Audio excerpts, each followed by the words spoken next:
আল্লাহ নবী দিনে দাওয়া শুরু করে দিলেন। আল্লাহ নবী দিনের পথা শুরু করে দেন। মক্কার কাফেরগণ মানল না, মক্কার বেদীগণ মানল না। আল্লাহ নবী সাল্লাল্লাহু আলাইহি ওয়াসাল্লামের চতুর্দিক থেকে বিরোধী শুরু হয়ে গেল। আল্লাহ নবীকে আটকাতে পারে না। সাহাবাদের ডেকে ডেকে জানিয়ে দিল, সাহাবাদের ডেকে ডেকে শুনিয়ে দিল, মুহাম্মদ যদি সত্য নবী হয়, মুহাম্মদ যদি সত্য নবী হয় সাল্লাল্লাহু আলাইহি ওয়াসাল্লাম ওকে গিয়ে জানিয়ে দেন, ওকে গিয়ে শুনিয়ে দেন, ও যেন আল্লাহকে জানিয়ে দেয়, ওর আল্লাহ যেন আমাদের ওপর গজব নাজিল করে, আমাদের ওপর গজবটা দিয়ে দেয়। আল্লাহ বা নবীকে জানিয়ে দেন, আল্লাহ বা নবীকে সান্ত্বনা খাওয়া দিয়ে দেন। ও নবী আপনি দুঃখ নেবেন না, আপনি কষ্ট পাবেন না।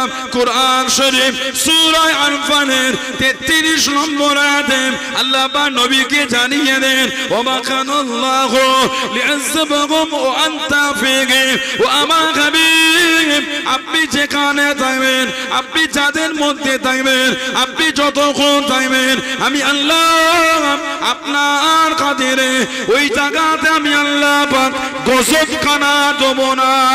জনে বলুন সুবহান, আর একটু জনে বলুন সুবহান। কাফেররা বলতে সত্য নবী হলে আল্লাহকে বলতে বল কেমন গজব হয় দেখি। আর আল্লাহ বলেন হাবিব যেখানে থাকবেন গজব হবে না। কেন? আমি আল্লাহ যে আপনাকে রহমতের নবী করেছি। জোরে বলুন। হুজুর যেখানে থাকবেন আল্লাহ বলছে গজবই দেব না। আল্লাহ আমাদের নবীকে এতটা রহমতের নবী করেছে। হুজুর যখন হেঁটে হেঁটে যেতেন, কোন জায়গায় দাঁড়ালে সাহাবারা ঘিরে ফেলতেন। আল্লাহ পাক কোরআন শরীফের আয়াত দিয়ে দিলেন, আল্লাহু ইয়াসিমুকা মিনান নাস, হাবিব মানুষের কাছ থেকে আমি আল্লাহ আপনাকে হেফাজত করব। বলুন না সুবহানাল্লাহ। আমাদের নবী যখন হেঁটে হেঁটে যেতে, সাহাবারা সামনে পিছনে ডান দিকে বাম দিকে হুজুরকে ঘিরে নিয়ে যেতেন। মাঝে মাঝে আমাদের নবী দাঁড়িয়ে বলতেন, ও আমার সাহাবারা আমার এত কাছে এসো না, সামনে আগিয়ে যাও, পিছনে পিছিয়ে যাও। ফাইন্না নিশ্চয় হাযা মাকামুল মালাইকাতি, নিশ্চয় আমার এই কাছের জায়গাটা হলো আল্লাহ পাকের ফেরেশতাদের জায়গা। জোরে বলুন না সুবহানাল্লাহ। আমাদের নবী যখন যেতেন ফেরেশতারা হুজুরকে ঘিরে নিয়ে যেতেন। বলবেন না সুবহানাল্লাহ। সাহাবারা বলছেন ওমান্না আলাইনা বিকা, হুজুর আল্লাহ আপনাকে আমাদের মধ্যে পাঠিয়ে তার রহমত আল্লাহ আমাদের উপর দিয়েছে। তার মানে হুজুরের আগমনের চর্চা সাহাবারা দল বেঁধে করেছেন। আলহামদুলিল্লাহ বলবেন না। ইদানিং আমাদের কিছু ছেলে ফেসবুকে 3টে ভিডিও দেখে ছেলেটা মোর মাথায় বলে দিল, কিরে তোরা সাহাবাদের থেকে নবীকে বেশি ভালোবাসিস কেন? না সাহাবারা নবীর আগমনের আলোচনার মাহফিল করলো না, তোরা এখন নবী দিবসে মাহফিল করিস। আমাদের বাড়ির কিছু ছেলে এখন শিখেছে গুলো, একটু হ্যাঁ ফোন গেটে এখন হুজুর হয়ে গেছে। লা হাওলা ওয়ালা কুওয়াতা ইল্লা বিল্লাহ। আমার হুজুরের দুনিয়ায় আগমনের আলোচনা হুজুর নিজে করেছে। জোরে বলো। আমাদের নবী বলে আমি আমল ফিলে দুনিয়ায় এসেছি, মানে 570 খ্রিস্টাব্দে আবরাহা বাদশাহ কাবা শরীফ ভাঙতে এসে নবী বলে আমি ওই বছরে দুনিয়ায় এসেছি। আবরাহা কাবা শরীফ ভাঙতে এসে 570 খ্রিস্টাব্দে 13টা হাতি আর 60,000 সৈন্য নিয়ে এসেছিল। 13টা হাতি আর 60,000 সৈন্য এনেছে কাবা শরীফ ভাঙবে। কারণ আবরাহা বাদশাহ 525 খ্রিস্টাব্দে 525 খ্রিস্টাব্দে সিরিয়ার সানাআ নামক রাজধানীতে একটা বড় পাড়া গির্জা তৈরি করেছে, করে এলান করে দিল আর কাবা শরীফের দিকে ফিরে ইবাদত হবে না, এবার ইবাদতটা হবে এই গির্জার দিকে ফিরে। আরবের মানুষরা ক্ষিপ্ত হয়ে গেল। দুরকম বর্ণনা, একরকম ওই সানাআ নামক জায়গার ওই গির্জায় আগুন ধরিয়ে দিয়েছিল, আর একটা বর্ণনা এসেছে আরবরা মলমূত্র ত্যাগ করে ওই খ্রিস্টান ওই গির্জায় ফেলেছিল। এতে আব্রাহাম বাদশা ক্ষিপ্ত হয়ে গেল। 525 হয়েছে আর কাবা ভাঙতে এসে যে 570 খ্রিস্টাব্দে আমাদের হুজুর দুনিয়ায় আসার 55 দিন আগে 13টা হাতি আর 60,000 সৈন্য কাবা শরীফে বাইরে দাঁড়িয়ে গেল। ও যুবকেরা, মক্কা শরীফে বাইরে কাফেলা দাঁড়িয়ে গেল। মক্কা শরীফে খবরটা পাঠিয়ে দিল, আমি আবরাহা বাদশা কাবা শরীফ কোনা ভাঙতে এসেছি। মক্কার মানুষকে কষ্ট দেবো না, মক্কার মানুষের ক্ষতি করবো না, কেবলমাত্র কাবাটা ভেঙে চলে যাব, মক্কার মানুষের কোনো ক্ষতি করবো না। আল্লাহ নবীর দাদু হযরত আব্দুল মুত্তালিব রাদিয়াল্লাহু তাআলা আনহু কাবা শরীফে প্রথম আনলে। ও যুবকেরা, আপনারা বাইরের সামনে চলে গেলেন, আপনারা বাদশার কাছে চলে গেলেন। আপনারা বাদশা হযরত আব্দুল মুত্তালিবের সাথে কথা বলেন, কাবা শরীফ খানা ভেঙে দেবো, কারণ কোনো ক্ষতি করবো না। আল্লাহ নবী দাদু হযরত আব্দুল মুত্তালিব জানিয়ে দিল, ও আপনারা বাদশা, আমি আব্দুল মুত্তালিব আমার 200 খানা গোট আপনার সৈন্যরা চুরি করে এনে দে, আমার 200টা উট ফিরিয়ে দেন। আপনার বাদশা জানিয়ে দিল, আমি কাবা ভাঙতে এসেছি, তোমার কাছে কাবা থেকে কি উটের দামটা বেশি, এর উটটা ফিরিয়ে দাও। হযরত আব্দুল মুত্তালিব জানিয়ে দিল, ও আপনার বাদশা, আল্লাহ পাক আমাকে এই 200 উটের মালিক করে দে, আমাল আমাকে দিয়ে দেন। কাবার মালিক তো আমি না, কাবার মালিক তো আমি না, কাবার মালিক যিনি তিনি কাবাকে রক্ষা করবেন। জনে বলুন সুবহান, আর একটু জনে বলুন সুবহান। আল্লাহ আল্লাহ আল্লাহ, জিন্দাবাদ জিন্দাবাদ, আল্লাহ। আমি কাবার মালিক না, আল্লাহ আমাকে এই 200 উটের মালিক করেছে, আমার মাল আমাকে দিয়ে দাও। কাবার মালিক আমি না, যিনি কাবার মালিক উনি কাবাকে রক্ষা করবেন। আলহামদুলিল্লাহ বললেন না? 13টা হাতি আর 60,000 সৈন্য 570 খ্রিস্টাব্দে কাবা শরীফ ভাঙতে যাচ্ছে। আল্লাহর হুকুম, ঝাঁকে ঝাঁকে পাখি এসে গেল। কিতাব এসেছে এই প্রত্যেকটা পাখি মুখে করে ওই বুট বলে না বা ছোলা ছোলা, ঠিক ওই রকম সাইজে, কোন বর্ণনায় পাথর, কোন বর্ণনায় নরম মাটি, এই মুখে করে উপর থেকে উড়ে উড়ে ফেলেছে।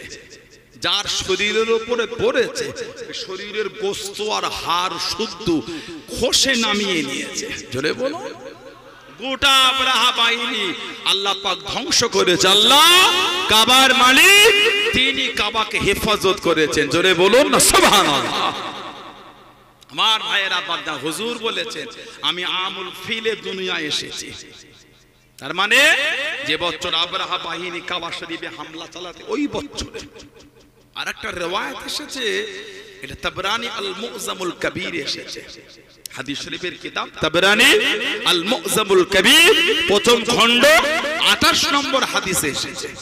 সাইয়্যিদা তাহিরা তাইয়্যিবা মা আয়েশা রাদিয়াল্লাহু আনহা আমাদের মা বলেছেন, তাযাকার রাসূলুল্লাহ সাল্লাল্লাহু আলাইহি ওয়াসাল্লাম ও আবু বকর রাদিয়াল্লাহু তাআলা আনহু মিলাদাহুমা ইনদি। আমাদের মা বলে আল্লাহ নবী আর আমার আব্বাজান ইনারা দুজনে আমার কাছে ওনাদের জন্মের আলোচনা করেছেন। তাযাকারা, মুযাকারা, ইযাকারা মানে আলোচনা করা। হুজুরের দুনিয়ায় আগমনটা হুজুর নিজে আমার মাকে শুনিয়েছেন। জোরে বলবেন না সুবহানাল্লাহ। আপনি বলেন সাহাবারা হুজুরের আলোচনা করে নাই, রাসূলুল্লাহ নিজে দুনিয়ায় আসার আলোচনা নিজেই করছেন। জোরে বলবেন না? আপনি দুনিয়া নিয়ে পড়ে আছে, আমার আল্লাহ আমাদের নবীর আলোচনাটা আলামে আরওয়াহাতে করছেন। সুবহানাল্লাহ বলে। আলাম মানে জগৎ, আলাম মানে জগৎ, এটা হলো আলামের দুনিয়া, ওটা ছিল আলামে আরওয়াহ। আমাদের প্রত্যেকের শরীরে রূহ আছে, রূহ। শরীরটা মরে, রূহ কিন্তু মরে না। আমাদের যখন জানটা কবজ হয় শরীরটা মরে যায়, রূহ কিন্তু জিন্দা। আযাব রূহের উপরে হয়, শান্তি আল্লাহ রূহের উপরে দেন। রূহ কিন্তু মরে না, শরীর থেকে আল্লাহর হুকুমে রূহটা বার হয়ে যায়। রূহ এর বহু বচন হলো আরওয়াহ। আলামে আরওয়াহ, রূহের জগতে আল্লাহ সবার রূহকে জড়ো করেছে। আপনার রূহ ছিল, আমার রূহ ছিল। কিয়ামত পর্যন্ত যতজন আসবে সবার রূহকে আল্লাহ জড়ো করলেন, আলামে আরওয়াতে জড়ো করে বলেছিলেন, আলাস্তু বিরাব্বিকুম, আমি কি তোমাদের রব না? আমি কি তোমাদের প্রভু না? আপনার রূহ সেদিন বলেছিল, আমার রূহ বলেছিল। কিয়ামত পর্যন্ত যত রূহ আসবে সবাই বলেছিল কি? কলু, মানে সবাই বলেছেন কি বলেছেন? বালা, হ্যাঁ আল্লাহ আপনি আমাদের রব। আপনিও বলেছেন, আমিও বলেছি। সুবহানাল্লাহ বলে। এটা ছিল আলামে আরওয়াতে আল্লাহ পাক খাস একটা মজলিস করলেন। ওই মজলিসে খালি নবীদের রূহগুলোকে আল্লাহ জড়ো করেছিলেন। সুবহানাল্লাহ বললেন না? এটা কোরআন শরীফ সূরা আলে ইমরান 81 নম্বর আয়াতে পাবেন। وَإِذْ أَخَذَ اللَّهُ مِيثَاقَ النَّبِيِّينَ لَمَا آتَيْتُكُم مِّن كِتَابٍ وَحِكْمَةٍ ثُمَّ جَاءَكُمْ رَسُولٌ مُصَدِّقٌ لِّمَا مَعَكُمْ لَتُؤْمِنُنَّ بِهِ وَلَا تَنصُرُنَّهُ قَالَ أَأَقْرَرْتُمْ وَأَخَذْتُمْ عَلَى ذَلِكُمْ إِصْرِي قَالُوا أَقْرَرْنَا قَالَ فَاشْهَدُوا وَأَنَا مَعَكُمْ مِنَ الشَّاهِدِينَ সুবহানাল্লাহ বললেন না? আল্লাহ আলামে আরওয়াতে নবীদের রূহগুলোকে জড়ো করলেন, জড়ো করে বলেন দুনিয়ায় পাঠাবো, কিতাব দেবো, হিকমত দেবো। হুম্মা জাআকুম রাসূলুন মুসাদ্দিকুন লিমা মাআকুম, তারপরে আমি আল্লাহ একজন নবী পাঠাবো আপনাদের সত্যতা প্রমাণের জন্য। লা তুমিনুন্না বিহি ওয়া লা তানসুরুন্নাহু, তিনি যদি আপনাদের জামানায় যায় তার উপর ঈমানও আনবেন আর সর্ব বিষয়ে তার খিদমত করবেন। সুবহানাল্লাহ বলেন। আল্লাহ পাক বলছেন, ক্বালা আআকরারতুম ওয়া আকাসতুম আলা যালিকুম ইসরি, এই আমার নবীর রূহেরা, আপনারা কি এই কথার উপর অঙ্গীবদ্ধ হলেন, মানে এই কথায় ওয়াদা করলেন? সব নবীর রূহের আলামে আরওয়াতে বলছে ক্বালু আকরারনা, হ্যাঁ আল্লাহ আমরা মেনে নিলাম। এবার আল্লাহ পাক বলছেন ফাশহাদু, সাক্ষী হয়ে যান, ওয়া আনা মাআকুম মিনাশ শাহিদিন, এই আমার নবীর রূহেরা, আমি আল্লাহ আমার হাবিবের বিষয়ে আপনাদের সাথে আমি আল্লাহ সাক্ষী হয়ে গেলাম। যারা বলবেন না সুবহানাল্লাহ।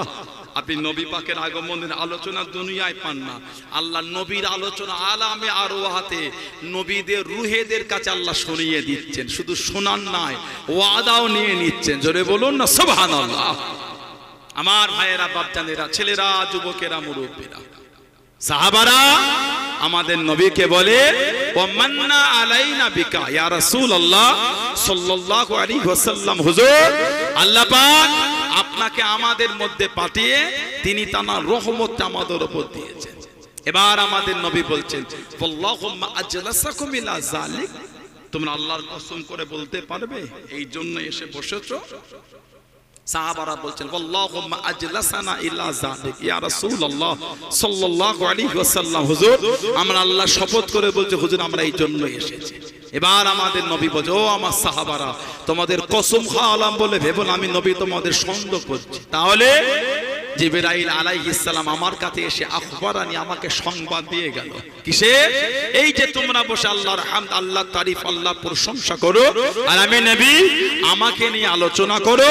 আল্লাহ এত খুশি হয়েছেন তোমাদের মজলিসটাকে নিয়ে, আমার আল্লাহ ফেরেশতাদের সামনে ফখর করছেন, আনন্দ করছেন। জোরে বলো, ভালোবাসায় বলা গেল না?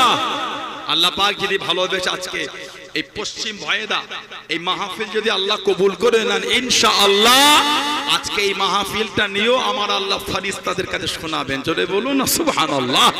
সেই মাহফিলে বসেছেন, কিছু হলো নিয়ে ঘরে যান। আল্লাহ আমাদের হুজুরকে দুনিয়ায় পাঠাবেন। হুজুরের আব্বা জান ছিলেন খাজা আব্দুল্লাহ রাদিয়াল্লাহু তাআলা আনহু, মা সাইয়্যিদা তাহিরা তাইয়্যিবা হযরতে আমিনা রাদিয়াল্লাহু তাআলা আনহা, এই দুজনকে আল্লাহ এক জায়গায় আগে জড়ো করেছেন। নবী পাকের দাদু ছিলেন হযরত আব্দুল মুত্তালিব, খুব সম্মানীয় ব্যক্তি ছিলেন, কাবা শরীফের মুতাওয়াল্লি হযরতে আব্দুল মুত্তালিব কাবা শরীফে চাঁদানে শুয়ে আছেন। হযরত আব্দুল মুত্তালিব রাদিয়াল্লাহু তাআলা আনহু স্বপ্নের মধ্যে দেখতে পেলেন, খবের মধ্যে দেখতে পেলেন, কে জানো ওনাকে জানিয়ে দিও জমজমের কূপটা খনন করেন, জমজমের কূপটা খনন করেন। হযরত আব্দুল মুত্তালিবের ঘুম কানা ভেঙে গিয়ে চিন্তিত হয়ে গেল, চিন্তার মধ্যে পড়ে গেলেন। জমজমের কূপ খনন করতে বলেন, আমি আব্দুল মুত্তালিব জমজমের কূপটা কোথায় করব? ও নবী আল্লাহ, আমি আব্দুল মুত্তালিব জায়গাটা আমাকে দেখিয়ে দেন, জায়গাটা আমাকে চিনিয়ে দেন। হযরত আব্দুল মুত্তালিব আবার কোন এক রাতে ঘুমিয়ে ঘুমিয়ে স্বপ্নের মধ্যে দেখে কি জানো জানিয়ে দিল, জমজমের কূপটা খনন করো, জমজমের কূপটা খনন করো। হযরত আব্দুল মুত্তালিব দেখে একটা জায়গায় রক্ত মাখা গোশত আর একটা পিপিড়ে জায়গাতে একটা কাক বসে বসে ঠোকরায়। হযরত আব্দুল মুত্তালিবের ঘুম কানা ভেঙে গেল, চিন্তিত হয়ে গেলেন ওই জায়গাটা কোথা পাবো, ওই জায়গাটা কোথা পাবো। ও যুবকেরা, কাবা শরীফের জমিনে ঘুরতে ঘুরতে সাফা মারওয়ার টান টান জায়গাতে দেখতে পেলেন একজন যুবক একটা গরুকে জবাই করে দিয়েছে, রক্ত মাখা গোশত, রক্ত মাখা গোশত। ওর পাশে একটা পিপিড়ে ছাগেতে সাদা কাক বসে বসে ওইখানে ঠুকুরাতে লেগেছে। স্বপ্ন দেখছে জমজম কূপ খনন করো। আব্দুল মুত্তালিব ওই জায়গাটা থেকে স্বপ্নের সঙ্গে মিলালেন, এটাই তোমাকে স্বপ্ন দেখানো হলো। একটা যুবক একটা গরুকে জবাই করেছে, রক্ত মাখা গোশত।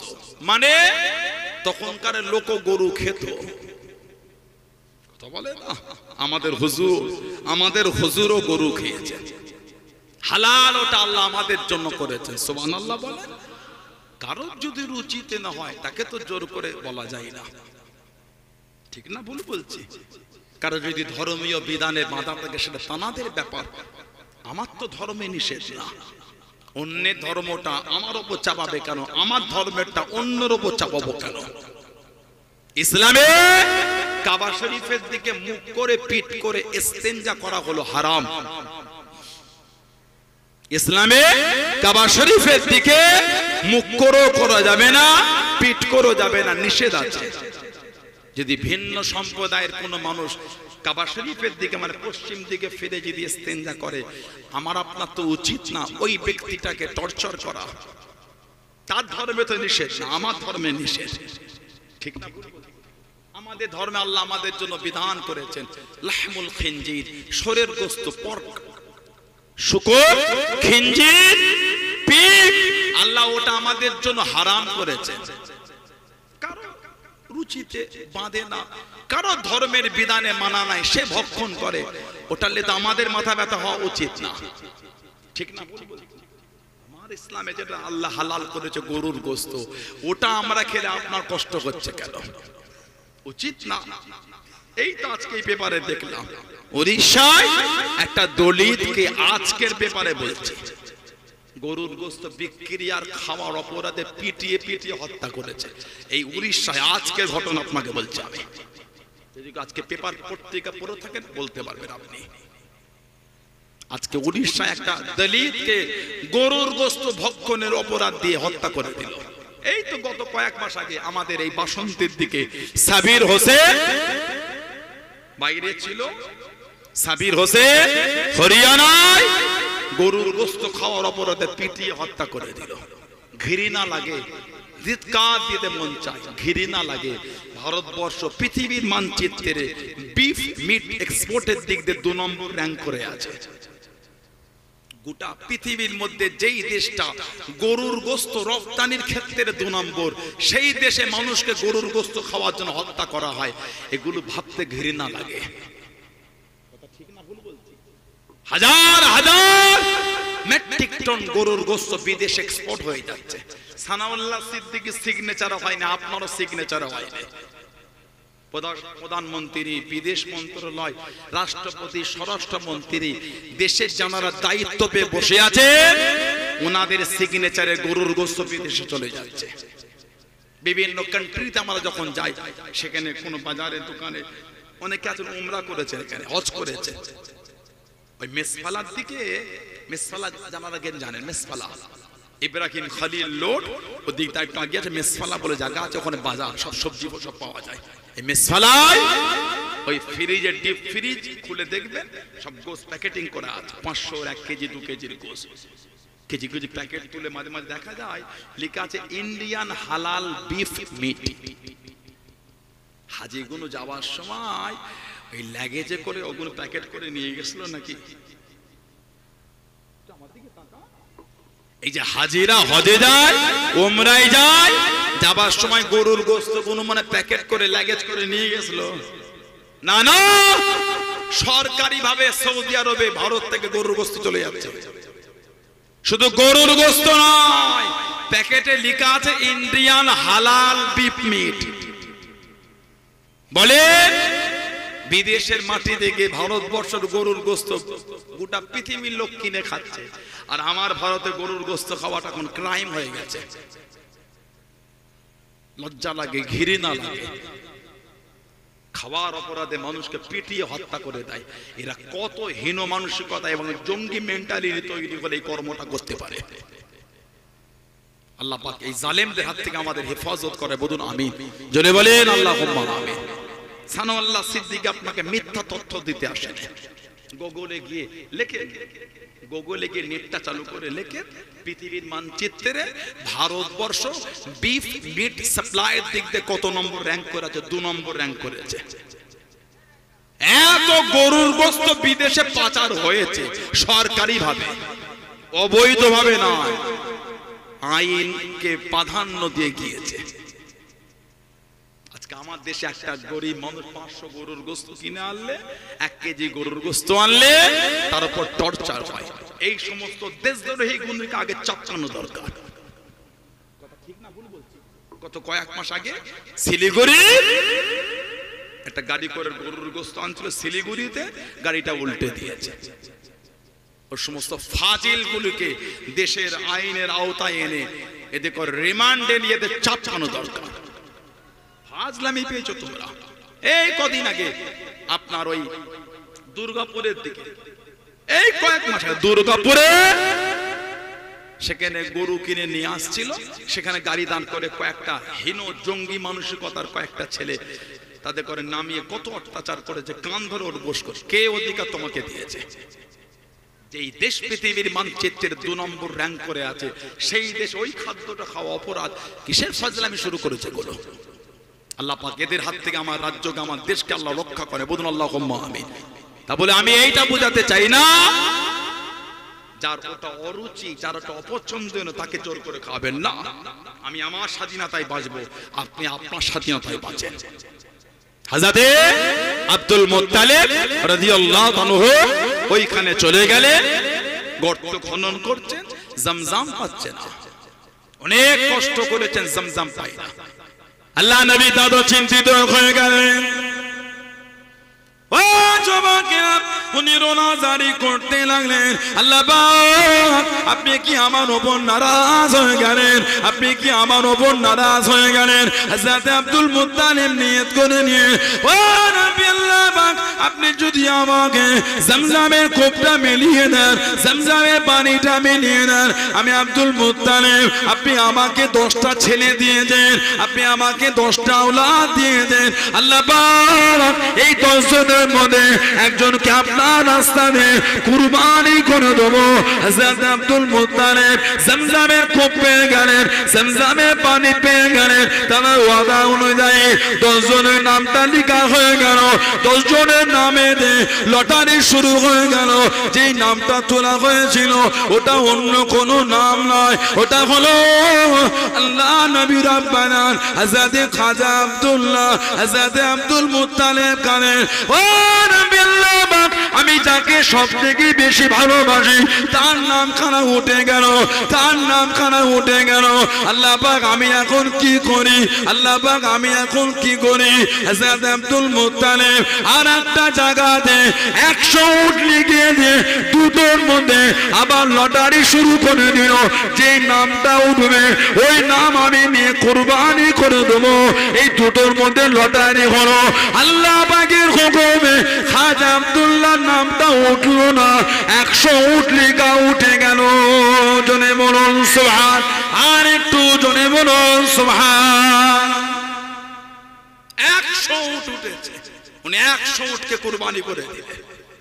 নবী পাকের আব্বাজান হযরত খাজা আব্দুল্লাহ রাদিয়াল্লাহু তাআলা ধীরে ধীরে বড় হচ্ছে। মক্কা শরীফের মেয়েরা উনি যখন বাইরে বার হতে উনাকে ঘিরে বলতেন, এই খাজা আব্দুল্লাহ আমরা আপনাকে বিয়ে করব।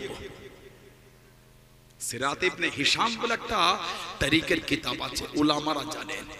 সিরাত ইবনে হিশাম বলে সর্বপ্রথম পৃথিবীর মানচিত্রে ওই কিতাবটা সুন্দর করে গুছিয়ে সর্বপ্রথম তারিখের কিতাব লেখা হয়েছে। সিরাত ইবনে হিশাম তৎসহ বিভিন্ন কিতাব এসেছে।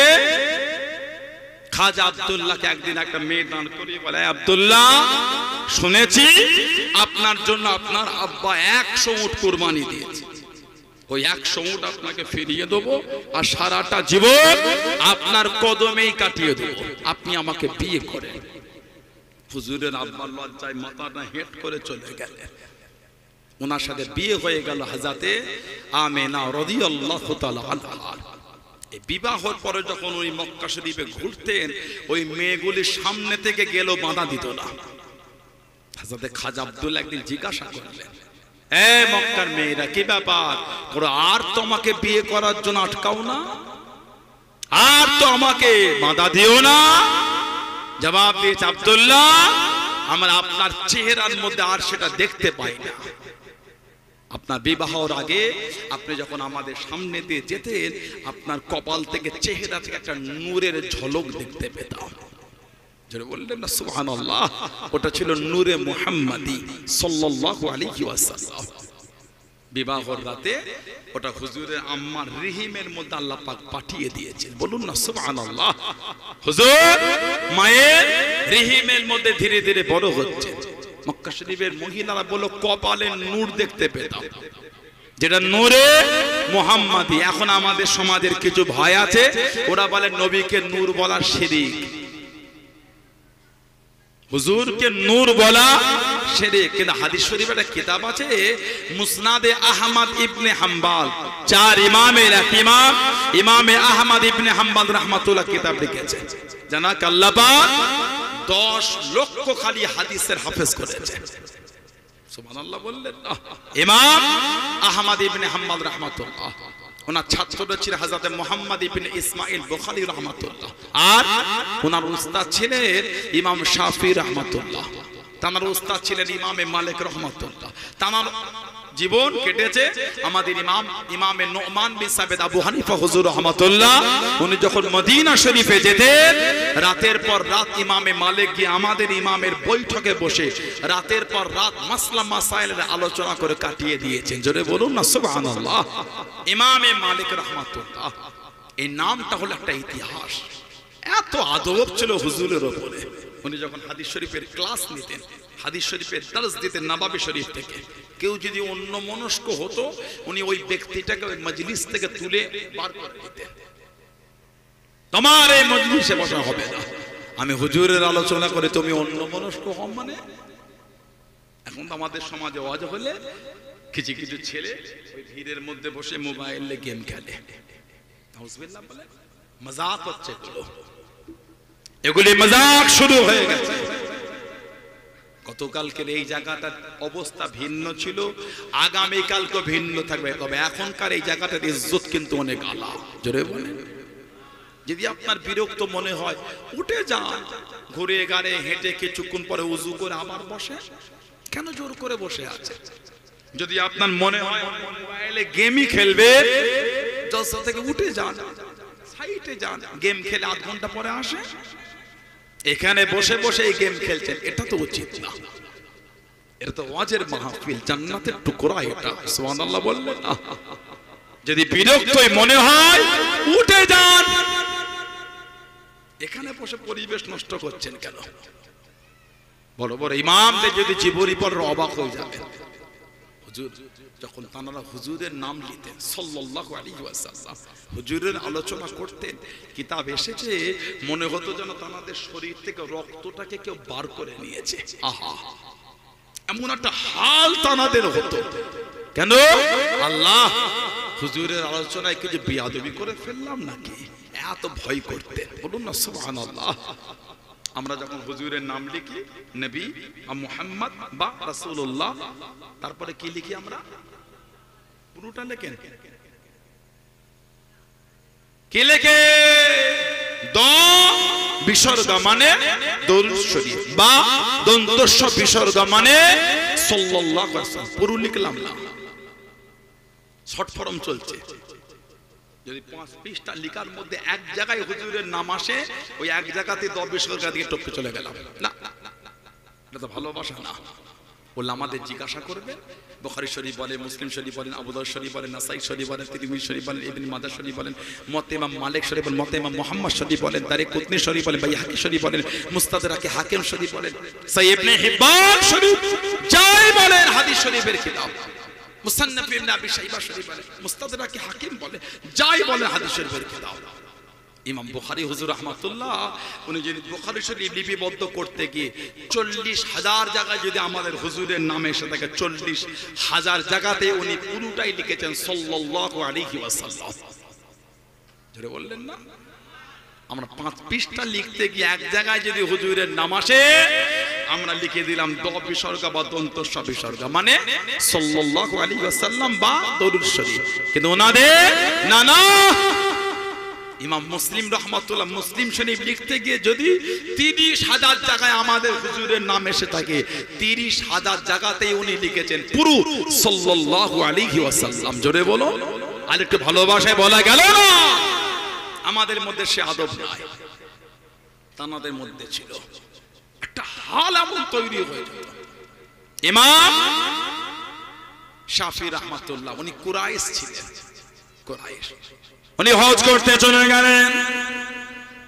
ও যুবকেরা, ও আমার মুরব্বী বাপ জানেরা, মায়েরা, বোনেরা, মহিলা, মক্কা শরীফে বিনা তাবুতে আছেন হাজার হাজার মানুষ। ওনাকে একজন মুরব্বী বলে দেন, আজকে আপনার দাওয়াত আমার দস্তরখানায় একসাথে বসে খেতে লেগে খাওয়াটা মিটে গেল। কতনে জিজ্ঞাসা করলেন, আপনার বাড়ি কি মদিনা শরীফ? ওই বয়স্ক ব্যক্তি জানিয়ে দেন, হ্যাঁ আমার বাড়ি মদিনা শরীফ। আল্লাহ নবী হযরত ইমাম শাফি রাহমাতুল্লাহ হুজুর আমার জিজ্ঞাসা করলেন, আমি শুনেছি নাকি মদিনার নববী শরীফে হযরত ইমামে মালিক রাহমাতুল্লাহ বসে বসে আল্লাহ নবী সাল্লাল্লাহু আলাইহি ওয়াসাল্লামের হাদিস শরীফে দাসখানা বসে বসে নেন, হাজার হাজার লোক বসে শুনে। এটা কি সত্য কথা? আমি শুনেছি। উনি বললেন, হ্যাঁ। ইমামে মালিকের প্রতি ইমাম শাফির কমজোরিটা দেখে উনি বলে ফেলেন, আমাদের সাথে মদিনা শরীফে যাবেন? উনি বললেন, হ্যাঁ। মদিনা শরীফে গেলেন সফর করে। ইমামে মালিক হুজুর রাহমাতুল্লাহ নববী শরীফে হাদিস শরীফে দর্স দিচ্ছেন, হাজার হাজার ছাত্র। সেদিন হুজুর ইমলাহ করাচ্ছেন। ইমলাহ মানে হুজুর হাদিস শরীফ বলছেন আর সবাই লিখছে, ইমলাহ। ইমাম শাফি রাহমাতুল্লাহ এই হাজার হাজারের মজলিসে গিয়ে উনিও বসে পড়লেন। সফর করে গেছেন, খাতাও নাই, পেনও নাই, সবাই কিন্তু লিখছে, হুজুর বলছেন। ইমাম শাফি রাহমাতুল্লাহ দেখে এই জমিন থেকে শক্তপানা কিছু একটা তুলে হাতের মধ্যে বুলাচ্ছেন। কেন? সবাই লিখছে, আমি বসে থাকবো? খাতা পেন তো নয়, উনি ওনার হাতেই বুলাচ্ছেন। মজলিস খানা শেষ হয়ে গেল। ও যুবকেরা, ও আমার মুরব্বী বাপ জানেরা, সবাই উঠে উঠে চলে গেলেন। আল্লাহর ওলি হযরত ইমামে মালিক রাহমাতুল্লাহ আলাইহি, হযরত ইমামে শাফি রাহমাতুল্লাহর কাছে চলে গেলেন। হুজুরকে জিজ্ঞাসা করা করলেন, তুমি কি যাবে না? হুজুর আমি কোথায় যাব? আমি যে মুসাফির মানুষ, হুজুর আমি কোথায় যাই? ও বাবা ছেলে, তুমি কি করছিলে বাবা?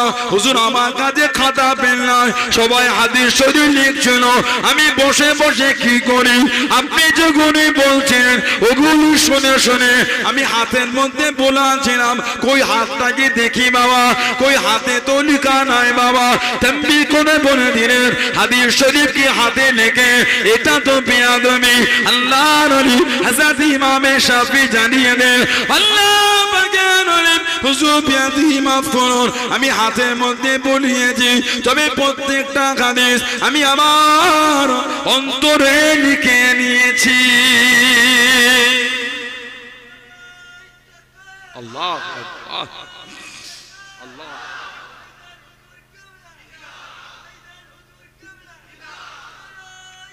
আল্লাহ, প্রত্যেকটা হাদিস শরীফ আমি অন্তরে লিখেছি। কই দেখি?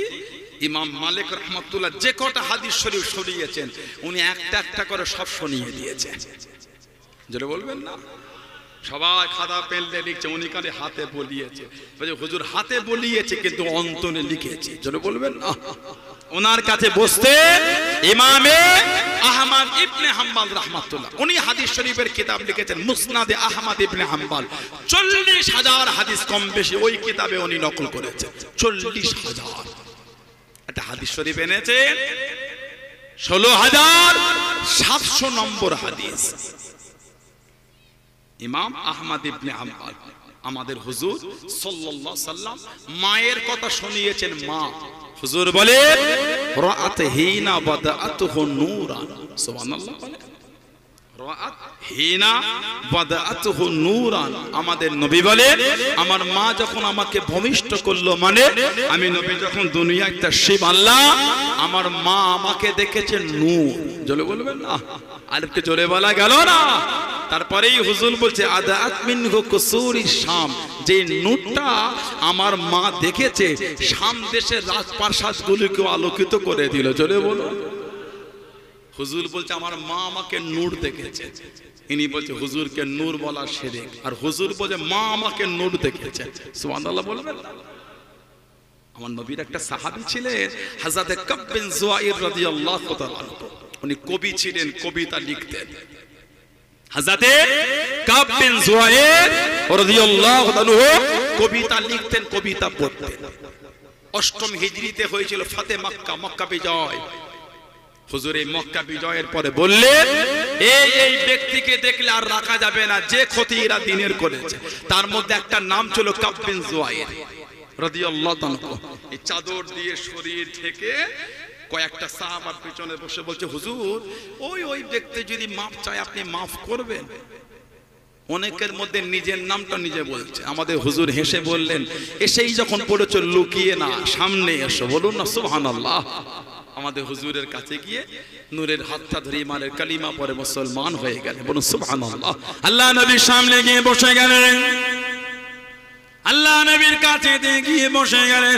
কিছুক্ষণ পরে জানিয়ে দিলেন ইয়া রাসূলুল্লাহ হাবিবাল্লাহ, আল্লাহ পাকের নবী সাল্লাল্লাহু আলাইহি ওয়াসাল্লাম হুজুর বিয়াদি মাফ করুন, গুস্তাখিটা ক্ষমা করুন। সারা জীবন আপনার বিরুদ্ধে কবিতা বলেছি, আপনার বিরুদ্ধে কবিতা শুনিয়েছি।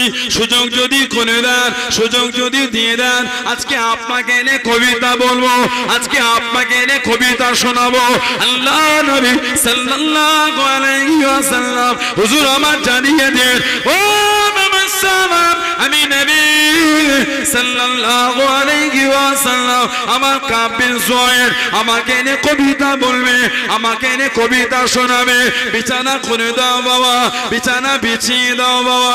আল্লাহ নবী সাহাবা বিছানা করে দেন, আল্লাহ নবী জানিয়ে দেন, আল্লাহ নবী শুনিয়ে দেন সাল্লাল্লাহু আলাইহি ওয়াসাল্লাম ও বাবা কাব বিন যুয়াইর কবিতা বলো বাবা, কবিতা বলো বাবা, কবিতা শোনাও বাবা। আল্লাহ নবীর সামনে দাঁড়িয়ে দাঁড়িয়ে কবিতা শুরু করে দেন। কবিতা বলতে বলতে, কবিতা পড়তে পড়তে, কবিতা শোনাতে শোনাতে আল্লাহ নবীকে জানিয়ে দেন ইয়া রাসূলুল্লাহ হাবিবাল্লাহ, ইয়া রাসূলুল্লাহ হাবিবাল্লাহ। আল্লাহ পাকের নবী সাল্লাল্লাহু আলাইহি ওয়াসাল্লাম বেয়াদবি মাফ করুন, গুস্তাখিটা ক্ষমা করুন। ইন্না রাসূলানা নূরুন, ইয়া রাসূলুল্লাহ হাবিবাল্লাহ। আল্লাহ পাকের নবী অবশ্যই আপনি হলেন নূর, জোরে বলুন সুবহান, আর একটু জোরে বলুন সুবহান। হুজুরের সামনে দাঁড়িয়ে কবিতা ইন্না রাসূলাল্লাহ নূরুন ইস্তাদউ বিহি, হুজুর সাল্লাল্লাহু আলাইহি ওয়াসাল্লাম অবশ্যই আপনি হচ্ছেন নূর, জোরে বলুন ইস্তাদউ বিহি, যাতে কি আলোটা গ্রহণ করা হয়ে থাকে। হুজুরের সামনে দাঁড়িয়ে সাহাবী বলছে আপনি নূর। আমাদের নবী এত খুশি হয়েছেন, নূরের বাদান শরীফ থেকে চাদর শরীফটা নিয়ে হুজুর ওনাকে ছুঁড়ে দিয়েছিলেন, জোরে বলো। এখন ফেসবুকের পোস্ট হলো নূরের নবী বলা শিরক। আমার নবীর যদি আপনার কষ্ট হচ্ছে কেন? আমার নবীর সম্মানে আপনার জ্বলন লেগেছে কেন? উম্মত তো নবীর ইজ্জতে খুশি হবে, উম্মত নবীর সম্মানে আনন্দ। একটু হুজুরের ভালোবাসায় আলোচনা, তা তো কিছু কিছু লোকের বিরোধী। খালি এই সমস্ত জায়গায় হয়, আর কোথাও হয় না। লা হাওলা ওয়ালা কুওয়াতা ইল্লা বিল্লাহ। পৃথিবীর এমন কোন জায়গা নাই যেখানে আমার রাসূলের আগমনের আনন্দ হয় না। জোরে বলো। জমিনে রাসূলের চর্চা, আসমানে রাসূলের চর্চা। জোরে বলে। পৃথিবীর এমন কোন জায়গা নাই যেখানে আমাদের নবী দুনিয়ায় তাশরিফান আলোচনা নাই। নবীর আগমনে একজন কষ্ট পেয়েছে, ওটা হলো আযাজিল, ইবলিস, শয়তান। তোমার নবীর আলোচনায় দুঃখ হচ্ছে কেন? তাফসীরে রুহুল বায়ান বলে কিতাব আছে, তাফসীরে রুহুল বায়ান বলে কিতাব এসেছে। ওমিন তাযিমি আমালিল মাউলুদ ইসলাম ইয়াকুন ফীহি মুনকারুন। তাফসীর রুহুল বায়ান এসেছে নবী পাক সাল্লাল্লাহু আলাইহি ওয়াসাল্লামের মিলাদের আলোচনায় অপছন্দনীয় কাজ না থাকলে তাহলে তা সম্মানীয়। জোরে বলো। আজকে এত সুন্দর করে পশ্চিম ভাইয়েরা, এলাকার ছেলেরা, যুবকেরা, ভাইয়েরা, তরুণেরা আজ কদিন ধরে পরিশ্রম করে হুজুরের আগমনের আলোচনা মাহফিল করেছে। মনে হয় এই মাহফিলে গান হচ্ছে, মনে হয় এই মাহফিলে নোংরামি কিছু হচ্ছে না। লা হাওলা ওয়ালা কুওয়াতা। তাহলে আপনার কষ্ট হলো কেন? তারপরে ক্বালা ইমাম সুয়ুতী রাহমাতুল্লাহ, আল্লামা ইমাম জালালউদ্দিন সুয়ুতী রাহমাতুল্লাহ, জানাকাল্লাহ পাক 2 লক্ষ হাদিসের হাফেজ করেছে। আমাদের নবীকে যিনি জীবনে ৭৭ বার খালি দেখেছে, বললেন না? আজরে বলা গেল না? আমাদের নবীকে উনি জীবনে ৭৭ বার জিয়ারত পেয়েছেন। ইমাম জালালউদ্দিন সুয়ুতী রাহমাতুল্লাহ ৩৫ থেকে ৩৭ বার চামড়ার চোখে দেখেছেন। ওই দেখাটা একটা হাল হয়ে যায়। বুখারী শরীফে একটা হাদিস শরীফ এসেছে, মান রাআনি ফিল মানামি ফাসায়ারানি ফিল ইয়াকযাতি। যে ব্যক্তি আমি নবী আমাকে স্বপ্ন দেখলো, সে অচিরেই আমি নবী আমাকে জাগ্রত অবস্থায় দেখবে। অনেকে এইখান থেকে মানে করেছে কিয়ামতে দেখবে। আল্লামা ইমাম জালালউদ্দিন সুয়ুতী রাহমাতুল্লাহ তানবীরুল হালাক বলে কিতাব লিখেছেন। উনি কিতাবে ভেঙে দিয়েছে কিয়ামতে তো নবী পাককে সবাই দেখবেন। যিনি দুনিয়ায় দেখবেন তিনিও দেখবেন, যিনি স্বপ্নে দেখবেন তিনিও দেখবেন, যিনি দেখবেন না তিনিও দেখবেন।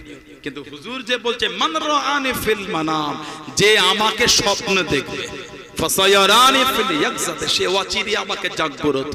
এই জাগ্রত দেখাটা কিয়ামতে নয়, দুনিয়াতেই দেখতে পাবেন। জোরে বলো। জালালউদ্দিন সুয়ুতী বলেন ইস্তাহাব্বু লানা ইজহারু শুকরি লিল মাউলুদিহি আলাইহিস সালাম। আমাদের জন্য মুস্তাহাব হুজুরের আগমনের আলোচনায় আমাদের আগমনের কৃতজ্ঞতা প্রকাশ করাটা, এটা আমাদের জন্য মুস্তাহাব মানে উত্তম। জোরে বলো। কিতাব আল্লামা ইবনে জাওজি রিসালাতুল মাউলুদ বলে কিতাব লিখেছেন। আল্লামা ইবনে জাওজি রিসালাতুল মাউলুদ কিতাব লিখেছেন।